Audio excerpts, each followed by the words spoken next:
there! Today we're going to talk about something kind of cute and fun. We are going to talk about things to sew for babies.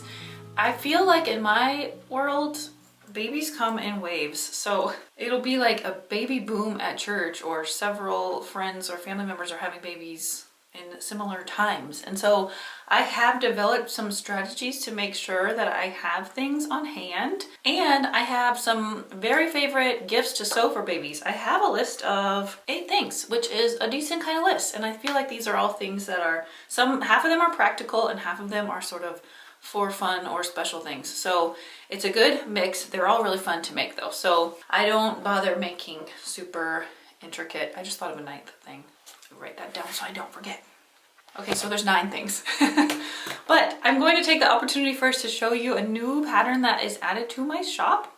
I finally developed a boy doll pattern with a little hat, shirt, pants, clothes, 2 different shirts. Aren't these so cute? This is the Remy Ragdoll pattern. He goes right along with the Ruby Ragdoll pattern. So they are the same body and head shape. They can be little buddies. So if you are looking for a little boy doll pattern to make for your little ones or yourself, this will be available in my shop, and you can click the link in the very first part of the description below and go and grab it. There is also a bundle of Remy and Ruby together with all the little clothes. What I love about this is that you can very easily turn this pattern into all kinds of different things. Like, I'm thinking about making like Harry, Ron, and Hermione. I'm thinking about turning him into a pirate so he can go with the mermaid doll. You can even make one that looks like you or looks like your loved one, which we're going to talk about again in just a second. So go grab the Remy Ragdoll pattern if you want to. I'm really proud of this one. It was fun to make. But let's hop into the things to sew for babies. I'm Nikki. This is Pin Cut Sew. I hope you're here for some sewing inspiration today because I have plenty. I kept pulling things out of my bin and was like, wow, I really make a lot of things for babies.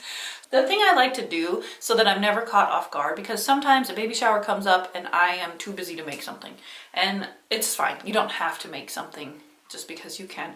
There's been plenty of times where I have just gone out and bought a nice gift or picked something off the registry. In fact, registries are registries for a reason. Usually if I make something, I try to also pick something off the registry so they go together and the person gets what they really need and want. So don't feel like you have to make baby gifts or that you have to make the entire baby gift. It's totally fine to just go shopping. That is also a very, very, very fun way and equally appreciated by the recipient. But if you do want to make something, it is really nice to have some things around already. So some of these things I just try to make and put in my bin for when a baby shower comes up, or when I'm going to visit somebody who just had a baby. Like, I went to visit my friend once because I was going to sew with her little girls and she had just had a baby, so I had some little boy baby hats in my bin and I just brought those to her. And so just little gifts like that to have around is a good idea. So right now my baby gift stash is a little bit low. I only have some bibs made. And so I went out and purchased some coordinating fabrics. I already had this one, but I bought some cotton gauze fabric. These are very popular right now for baby blankets, and some matching flannel and this cutest duck print. And I like having some coordinated things to have around in my bin. But these are actually for my niece who's having a baby. So my niece is having a baby. She's the first one of all my nieces and nephews to have a baby, so I'll be a great aunt for the first time. And I wanted to make her some cute things, and I'm going to try something new, but I'll tell you about it at the end. But if you're wanting to just kind of stash build some baby items, having some coordinating prints on hand can be really helpful. So I like to have some boy things, some girl things, and some things that could work for gender neutral, because not everybody finds out, you know? So then you can just spend a day, once you have some things to make, spend a day making some fun baby things and just keep them for when you need them. Okay, let's get into the project recommendations. The thing I've been making the absolute most is the ribbon tag baby blanket. I have patterns for everything I'm about to talk about today. So you can click on my shop in the description, but also I have videos for almost all of these things, or all of these things, probably all of them. I will try to list all the tutorials that I'm talking about, because some of them you need the pattern for, some of them you don't really, you can just watch the video. But I also have a baby bundle of things, so I have plenty of patterns, so you can just print them off and make them. But the first one is the ribbon tag baby blanket. And I've been making this since my daughter Layla was a baby. She loved to find the tag on whatever blankie she was holding and play with it. So I made a flannel blanket with ribbon tags all the way around it. I've probably made 50 of these at this point because people loved them, babies love them. I sold them for a little while until Taggies made me stop because Taggies has a patent. So if you make these, just know that you're not allowed to sell them. But babies just really love the ribbon tags. So I would use flannel, one on the back, one on the front, and then line them with ribbon tags. So I'll direct you to that tutorial if you want to make one. They're really fun and really easy. The second thing is baby bibs. And this tutorial that I posted a long time ago is a little close to my heart because the bib tutorial is sort of the first one on YouTube. I think it was like the 4th or 5th video I ever made. So if you watch these videos, some of them are really old. My kids are really little in them. But that was sort of the video that made my channel go somewhere. It's the one that got me monetized here on YouTube. So it was kind of the one, I guess, that spawned this whole thing. Yes, spawning and spurning are really different things. Spawned this whole enterprise that we have now. So the baby bib is something, and I still use the exact same pattern. Has not changed a bit. So here's some quilted versions. I made these for a video last year you can watch. So this is so sweet, the little owl. This is a great thing to do with languishing quilt blocks if you have some, or just cute fun prints. So you can watch both of these videos. This one is newer, the quilted version, but also you can just make some plain baby bibs. I like to buy a few coordinating fabrics, mix and match them. And this bib fits, I would say, babies 3 months all the way through toddlerhood, because babies' necks don't really change size until they're too old for a bib. So it's kind of funny because as they grow, they also kind of slim down. So, but the pattern also does tell you how to make this bigger or smaller. So this is all you need for a baby bib pattern. Bibs are probably my #1 thing to have as a stash to gift to people. It's very easy to toss some cute handmade bibs in with something from the registry. Okay, the next thing is burp rags. I have a video and a pattern for this because when I first had my baby, Natalie, she was colicky.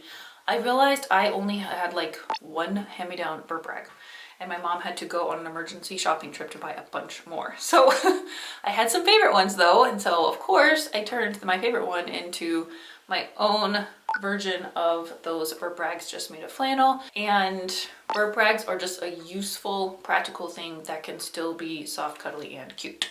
Okay, next and the last practical one is baby hats. I actually did find one of these in my stash because I have a pattern for these hats. The pattern includes 3 different versions. This one has the little knotted tie, but isn't this so cute? I've even made these out of nice t-shirts, and you can just make them out of whatever stretchy fabrics you have on hand. They're just lightweight knit hats for babies. So cute. And you can really whip these up quick. You do not need a serger or anything fancy. This is just zigzagged. Can you see that? I'm not sure, but I'll focus on it. These 4 patterns, the bibs, the tag blankets, the burp rags, and the hats, are part of the baby bundle in my shop. Okay, let's move on to the more fun, maybe a little bit more time involved things you can gift at a baby shower. The first is the baby block toy. So I just made this tutorial a year or 2 ago. I made one for my friend Macy at church who had a baby, and her baby loved this toy. Every time I saw him with it at church, and then his little brother too, it made me so happy. So it's one of the most fun things to make because you get to design all of the little like tags and ribbons and all of that stuff and pick 6 fabrics that go together. It's so cute and the babies love them. So this is one of my top favorite things to make now for babies because the process is fun for me and the moms and babies really love them. Okay, the next one, I'll talk about the one I just remembered while I was talking about them, is a baby quilt. I have a baby quilt tutorial or 2 here on my site, but baby quilts are really fast actually. So especially if you pick a design and a pattern that's really simple, like the Gingham Squares baby quilt I made last year. I will link you, that's actually a freebie printable on my blog too, but I'll link you to the video because a baby quilt is fast, easy, gratifying, and that's something that will be really treasured for a really long time by the person you're making it for. I do think it's kind of important to know the person, the mom's vibes and aesthetic if you're going to make them a quilt. I think try to find somebody to ask, or just ask the mom. Another woman in our church had a baby recently, and I think she was decorating in vintage Winnie the Pooh, and they put that in the announcement, so that would be really easy. There are the cutest vintage Winnie the Pooh fabrics out there right now. And so, or some moms, like my niece Hannah is a very neutral, loving person, and really likes that soft, demure baby item look. So you want to keep the mom's aesthetic in mind before you go make like a neon Looney Tunes quilt, you know? Although making a Star Wars one would be really fun, because even if the mom doesn't like it, the dad would make sure that that gets used, right? Okay, the next two things sort of go hand in hand. The first is a sock monkey. When I lived in Hawaii, I went to a baby shower and somebody had made a sock monkey and I was like, I love this. It was out of the most fun stripy socks. It was so cute and such a cute idea for a baby gift. So I went home and I figured out how to make one, and this is also one of the oldest videos on my channel. So if you watch it, I think my little son is in there too. My now 6'2", 17-year-old. So if you want to see my little kiddos, you can watch that video. But making a sock monkey is so fun. It's mostly hand sewing. You can, sometimes, some of it's by machine. You can do it by hand only though if you want to. But making them out of big fun socks is so much fun. I do want to say, I think when I went to that baby shower, she had used buttons for eyes, and for baby items, you want to be really careful about choking hazards. So anything that has buttons or ribbons that can be taken off or anything like that, you really want to avoid giving to a baby. So I would use the animal eyes that snap in and do not come off, or embroider the eyes for sure. But I don't have a printable pattern for that. I've never made one, but you can use the video tutorial to make a sock monkey. After I made them for all of my kids, I had other adults wanting them, so a sock monkey is a good gift idea for anybody, I guess. Especially, I made my husband a sock monkey out of Star Wars socks, and he calls them BB-8. They're BB-8 socks. So cute. Okay, so the next one is the doll patterns that I have made. My favorite idea, if your granddaughter or grandson is having a baby, is to make them a grandparent doll that looks like you. Here's just a few of my sample ones. Of course, I wouldn't put the beads on. Again, you don't want anything that can come off. Making your new little grandchild a grandparent set of grandparent dolls. So cute. And can't you just imagine your little baby grandchild cuddling with these? I also have, I use the same pattern to make my husband. I think someone also just sent me a picture of the same pattern, the grandparent doll pattern that she used to make her husband, who's a state trooper. And so he had his little police uniform on and everything. So it was so cute. So making a daddy doll or mommy doll, such a cute idea. I just picked a few. I think the frog would be great for babies. He has snap-in eyes, not buttons. And I have just the Phoebe Ragdoll collection. The baby, here's the pig. She was sitting on my shelf, so I included her. And then the baby. Again, with this ribbon, you would want to really sew it on there instead of just tying it. But a little baby doll for the baby to cuddle with is a great gift. And then finally, this leads me to my last idea that I have not yet made, but I am dying to try it. And that's why I bought these little fabrics over here. I'm going to use the bunny doll pattern to make like a lovey, like a square. Have you seen that? Okay, going back. It's like a square blanket with a bunny head popping out and maybe like hands and feet. Some of them have like knots for hands and feet, but they just call them loveys. So it's an animal doll lovey.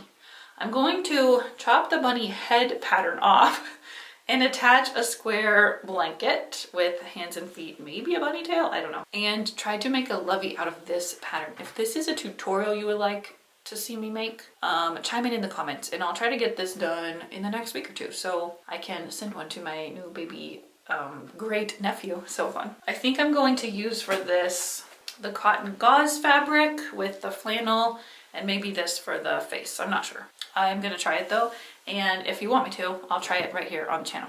You can see all my mistakes, all my prototypes. This was kind of spawned by, I used to make, let's see, I pulled it out. I got this out to show you because I've made this several times. This is an older McCall's pattern, McCall's P216. I'm sure you can still find this on Amazon and Etsy and stuff. If I can find it, I'll link to it. But I've made the alligator a bunch of times. I know I've made the bear. I think I've made the lion. These are such cute gifts. They are a little bit involved as far as trying to get all the materials. So since Joann is closed, I don't really have as easy access now to fleece and Minky. I guess Hobby Lobby probably has them. But I remember feeling like I needed to buy, because fleece and Minky come in huge widths. So then I would have tons left over and I'm only making one thing and then I have to store this huge fleece. So I think my MO for loveys is going to change to this bunny idea in the future. And then while I was looking for this, I also found these. Okay, my mom has had these patterns since the 80s probably. Is there a date on here? 96. This one says, oh, copyright 1993. So these are old patterns, but I bet you can still get them. This one is Simplicity's 7039. This one is McCall's Crafts 6662. So what they are is like little baskets. I have this bunny one here. We pull it out every Easter. I know I made the turkey one growing up, and my church used to do this Secret Sisters thing. Your church, if you're a church lady, you might have done this too, but we would exchange names. I have like a hair in my eye. We would secretly exchange names, and then we'd have like a salad supper. And at the end of like 6 months, we reveal who our secret sister is. But throughout those 6 months, you're supposed to like give your secret sister little words of encouragement or little gifts as a secret, because you're a secret sister. So I remember making these for my secret sister. That was a long story to tell you that. But I used to love to make little dolls and things. It runs deep, guys. I know I've made the cow, but there's like a baby elephant on here. And on this one, there's a stork. And I do remember that whenever we had a baby shower at church, my mom was like, let's make one of these little baskets so then you can put the baby gifts in the basket. Isn't it so cute? I still think these are so fun. I think it would be really fun to sort of take these and update them. So maybe they're not so felty, because felt, the polyester kind, just gets worn out.